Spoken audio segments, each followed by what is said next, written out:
Chapter 19. Now the Lord spoke to Moses and to Aaron, saying, This is the statute of the law that the Lord has commanded. Tell the people of Israel to bring you a red heifer without defect, in which there is no blemish, and on which a yoke has never come, and you shall give it to Eleazar the priest, and it shall be taken outside the camp and slaughtered before him. And Eleazar the priest shall take some of its blood with his finger and sprinkle some of its blood towards the front of the tent of meeting 7 times. And the heifer shall be burned in his sight, its skin, its flesh, and its blood, with its dung, shall be burned. And the priest shall take cedar wood and hyssop and scarlet yarn, and throw them into the fire, burning the heifer. Then the priest shall wash his clothes and bathe his body in water, and afterward he may come into the camp. But the priest shall be unclean until the evening. The one who burns the heifer shall wash his clothes in water, and bathe his body in water, and shall be unclean until evening. And a man who is clean shall gather up the ashes of the heifer and deposit them outside the camp in a clean place. And they shall be kept for the water for impurity for the congregation of the people of Israel. It is a sin offering. And the one who gathers the ashes of the heifer shall wash his clothes and be unclean until evening. And this shall be a perpetual statute for the people of Israel and for the stranger who sojourns among them. Whoever touches the dead body of any person shall be unclean 7 days. He shall cleanse himself with water on the 3rd day, and on the 7th day, and so be clean. But if he does not cleanse himself on the 3rd day and on the 7th day, he will not become clean. Whoever touches a dead person, the body of anyone who has died, and does not cleanse himself, defiles the tabernacle of the Lord, and that person shall be cut off from Israel, because the water for impurity was not thrown on him. He shall be unclean. His uncleanliness is still on him. This is the law when someone dies in a tent. Everyone who comes into that tent, and everyone who is in that tent, shall be unclean 7 days, and every open vessel that has no cover fastened on it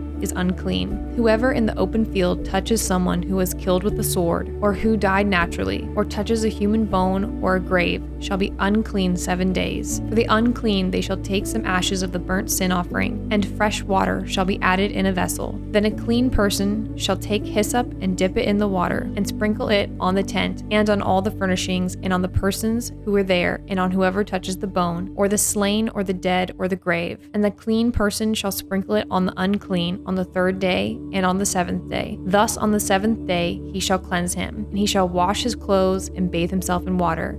And at evening he shall be clean. If the man who is unclean does not cleanse himself, that person shall be cut off from the midst of the assembly, since he has defiled the sanctuary of the Lord, because the water for impurity has not been thrown on him. He is unclean. And it shall be a statute forever for them. The one who sprinkles the water for impurity shall wash his clothes, and the one who touches the water for the impurity shall be unclean until the evening. And whatever the unclean person touches shall be unclean, and anyone who touches it shall be unclean until evening. Chapter 20. And the people of Israel, the whole congregation, came into the wilderness of Zin in the 1st month, and the people stayed in Kadesh. And Miriam died there and was buried there. Now there was no water for the congregation, and they assembled themselves together against Moses and against Aaron. And the people quarreled with Moses and said, Would that we had perished when our brothers perished before the Lord. Why have you brought the assembly of the Lord into this wilderness, that we should die here, both we and our cattle? And why have you made us come up out of Egypt to bring us to this evil place? It is no place for grain or figs or vines or pomegranates, and there is no water to drink. Then Moses and Aaron went from the presence of the assembly to the entrance of the tent of meeting and fell on their faces. And the glory of the Lord appeared to them. And the Lord spoke to Moses, saying, Take the staff and assemble the congregation, you and Aaron your brother, and tell the rock before their eyes to yield its water. So you shall bring water out of the rock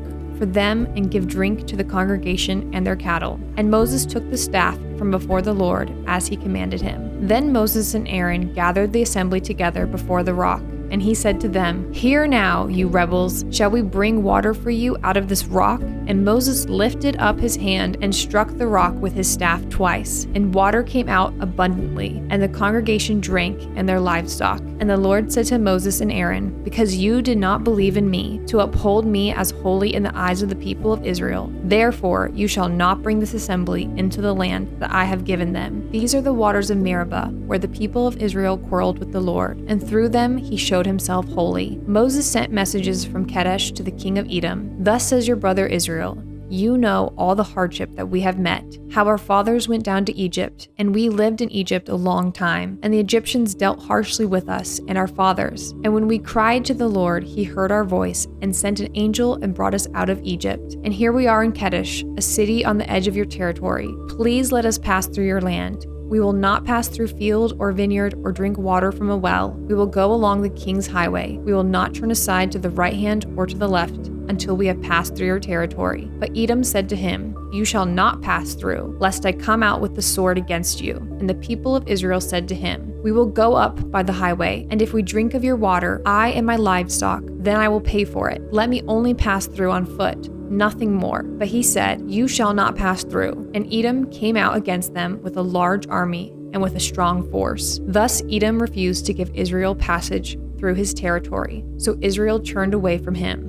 And they journeyed from Kadesh, and the people of Israel, the whole congregation, came to Mount Hor. And the Lord said to Moses and Aaron at Mount Hor, on the border of the land of Edom, Let Aaron be gathered to his people, for he shall not enter the land that I have given to the people of Israel, because you rebelled against my command at the waters of Meribah. Take Aaron and Eleazar his son, and bring them up to Mount Hor, and strip Aaron of his garments, and put them on Eleazar his son. And Aaron shall be gathered to his people, and shall die there. Moses did as the Lord commanded, and they went up to Mount Hor in the sight of all the congregation. And Moses stripped Aaron of his garments, and put them on Eleazar his son. And Aaron died there on the top of the mountain. Then Moses and Eleazar came down from the mountain, and when all the congregation saw that Aaron had perished, all the house of Israel wept for Aaron 30 days. Chapter 21.